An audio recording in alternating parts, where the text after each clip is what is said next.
Imagine waking up tomorrow in medieval England. No smartphone alarm, just the monastery bells marking dawn. Your mattress? Gone. You're lying on a straw-filled sack that's probably home to a few mice. And that coffee you need to start your day? It won't exist in Europe for another few centuries. You don't learn this in history classes out there, but here's the real kicker. Your survival doesn't depend on finding the nearest Starbucks. It depends on whether you can haul yourself out of that bed and work from sunrise to sunset, handling tasks that would make your gym workout look like child's play. The average medieval peasant lifted and carried over a ton of weight every single day just to maintain their farm. You don't learn this in history classes out there, and that's just the beginning. While you're checking your social media feeds and ordering DoorDash, medieval men were mastering skills that meant the difference between life and death. They could navigate by the stars, build shelters from raw materials, and defend their families with weapons they forged themselves. No YouTube tutorials, no WikiHow articles, just pure, hard-earned knowledge passed down through generations. Think you could handle it?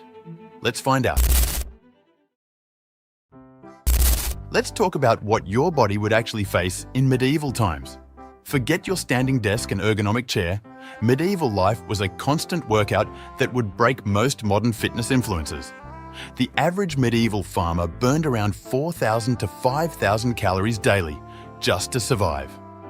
Picture this. Your day starts by hauling water from the village well. That's about 40 pounds per bucket, and your family needs at least 6 trips before breakfast. Then there's ploughing. No tractors, just you, and maybe an ox if you're lucky. The plough itself weighs around 75 pounds, and you're pushing it through heavy soil for 12 hours.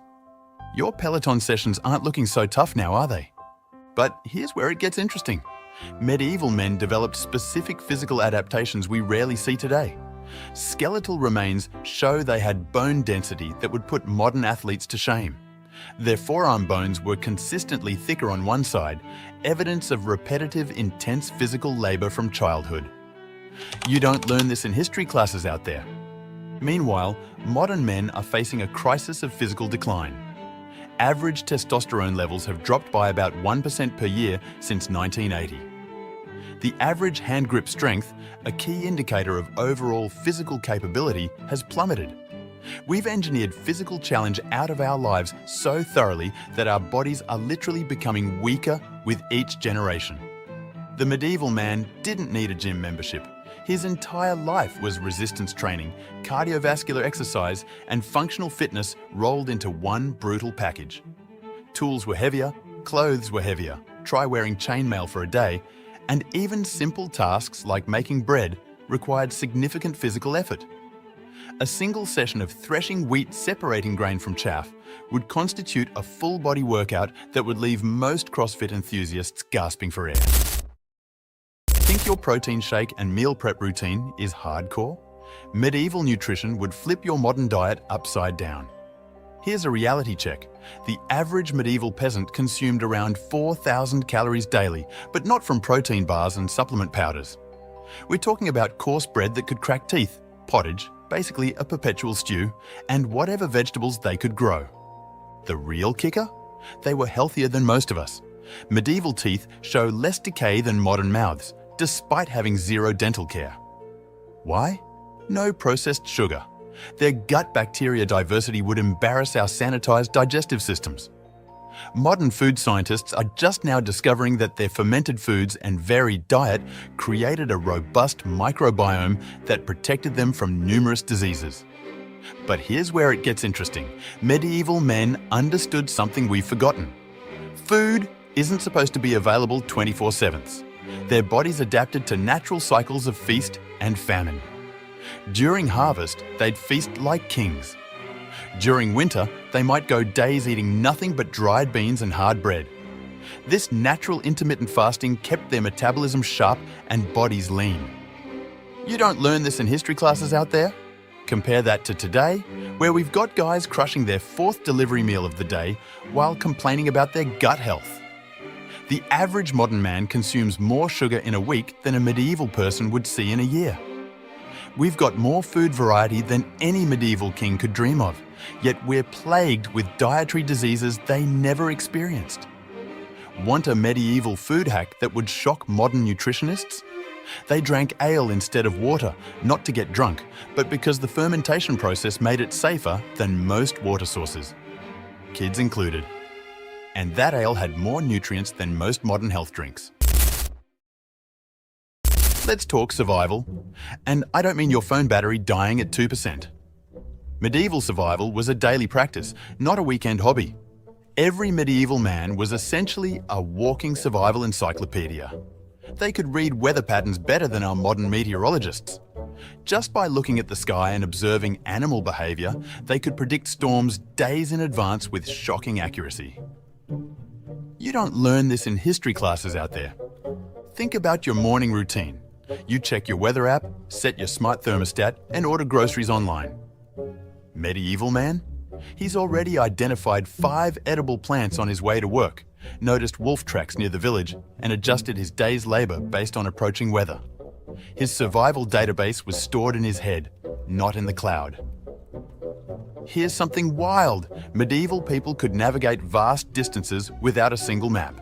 They used a complex mental framework of landmarks, stars, and natural features. Some could travel hundreds of miles and return home using skills we've completely lost. Their brains actually developed different neural pathways for navigation than our GPS-dependent minds. You don't learn this in history classes out there. But the real survival gap shows up in crisis situations, when disaster struck, be it flood, famine, or invasion. Medieval communities knew exactly what to do. Every person had practical skills that contributed to group survival. They could build emergency shelters from scratch, preserve food without electricity, and create basic tools from raw materials. Today, we've got survival shows on Netflix, but can't start a fire without a lighter. We've got emergency services on speed dial, but wouldn't know how to treat a basic wound without Google. The average medieval teenager knew more about practical survival than most modern survival course instructors. The kicker is how they viewed nature. We see it as something to conquer or avoid. They understood it as a complex system they were part of. They could read animal behavior patterns, understand plant cycles, and work with natural rhythms in ways our modern minds can barely comprehend. Each season brought its own challenges and opportunities, and they knew them all by heart. Let's address the elephant in the room. Medieval people didn't have work-life balance because work wasn't something separate from life. It was life. And here's the mind-blowing part. Archaeological evidence shows that medieval peasants typically worked fewer hours than modern Americans, but they never stopped being productive. Even their downtime was spent making tools, repairing clothes, or preparing for the next day. Forget about Monday blues or hump day. Medieval folk didn't even have weekends as we know them. But here's the twist, they had a different relationship with work entirely. Every task had immediate visible results. Plow a field? You'd see the furrows. Build a wall? It's right there, protecting your family. Their work had direct meaning, unlike pushing papers in a cubicle hoping for a quarterly bonus. Mental toughness? They wrote the book on it. Imagine living in a world where every decision could mean life or death. No safety nets, no insurance policies, no government bailouts. A single bad harvest could mean starvation. Yet, medieval records show remarkably low rates of what we'd now call anxiety and depression. You don't learn this in history classes out there. Today, we've got meditation apps and stress management workshops.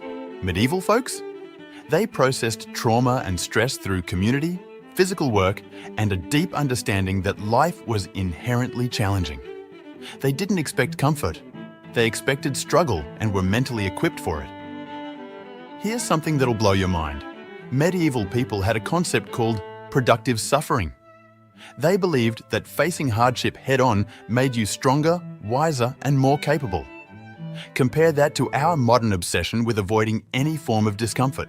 We've created a society where minor inconveniences are treated like major crises. But perhaps the biggest difference was their sense of purpose. Every medieval man knew exactly why he was working: to feed his family, protect his community, and leave something for the next generation. There was no existential crisis about career paths or finding your passion. Your work was your passion because it kept you and your loved ones alive. Think you're tough because you powered through a cold to make a Zoom meeting? Medieval health challenges would like a word. Here's a shocker. Despite what you've heard about medieval filth, they actually had complex hygiene systems. Public bathhouses were common in towns and most people washed daily, just differently than we do. The real kicker? Their immune systems were absolute fortresses. Let's talk medical care. No WebMD, no urgent care clinics, not even a basic aspirin. Medieval folks had to be their own doctors most of the time. Every household knew dozens of medicinal herbs and their uses. That useless plant you're trying to kill in your backyard? Medieval people probably used it to treat 3 different ailments. Their medical knowledge was so sophisticated that modern pharmaceutical companies are still studying their herbal remedies. But here's where it gets wild. Medieval people had surgical procedures that would make modern doctors sweat. Skull trepanation, literally drilling holes in the skull, had a surprisingly high survival rate. And get this, they performed cataract surgery using a needle to push the clouded lens aside. Without anesthesia. You don't learn this in history classes out there. Modern man catches a sniffle? Time for Dayquil and delivery apps? Medieval man? He's crushing herbs, brewing remedies, and probably still heading out to work the fields. They didn't have the luxury of sick days. Their approach to pain and discomfort was radically different. They saw it as a natural part of life, not something to be eliminated at all costs. Think about it. We've got guys popping pills for every minor ache, while medieval people were setting their own broken bones and cauterizing wounds with hot iron. They weren't superhuman. They just understood that survival sometimes meant gritting your teeth and pushing through. Here's a reality check. In medieval times, being a warrior wasn't a video game class selection or a weekend hobby. By age 7, most boys were already learning weapon handling as part of daily life. Not because they wanted to, but because their survival depended on it. Archaeological evidence shows that the average medieval peasant had more combat training than many modern soldiers. The medieval world wasn't divided into fighters and non-fighters. Every man was expected to be combat ready. Farmers? They practiced with weapons after working the fields. Craftsmen? They kept weapons in their workshops. Merchants? They trained in self-defense to protect their goods. A typical medieval man could switch from peaceful craftsman to defender of his community in seconds. But here's what's fascinating. Medieval combat wasn't about showing off or proving something. It was ruthlessly practical. They didn't train in fancy moves or flashy techniques. They learned what worked, and they learned it through brutal trial and error. Their fighting systems were so effective that modern military units still study medieval combat manuals. Compare that to today, where most guys think self-defense means having a security system and living in a good neighborhood. We've outsourced our personal security to others so completely that basic self-defense skills have become specialized knowledge instead of common sense.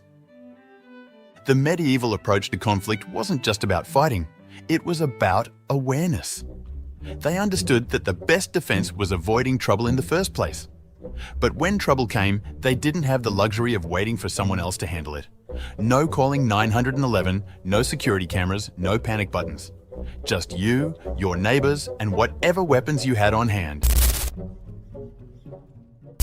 Forget everything you know about personal space and me time.